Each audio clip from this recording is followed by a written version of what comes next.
Suami almarhumah Lina Jubaedah, Teddy Pardiana mengurai kondisi terkininya. Sosok Teddy belakangan jadi perbincangan khalayak lantaran bernasib miris.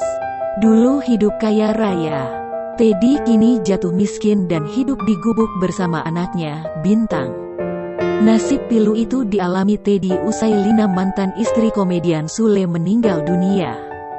Dengan penampilan baru, Teddy kembali menampakkan diri di depan media. Diakui Teddy, berat badannya kini turun 20 kg.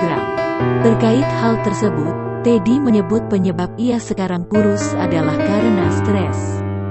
Sepeninggalan Lina, Teddy menjadi orang tua tunggal untuk Bintang. Diet sih enggak, cuma stres adalah biasa. Mungkin ada beban juga.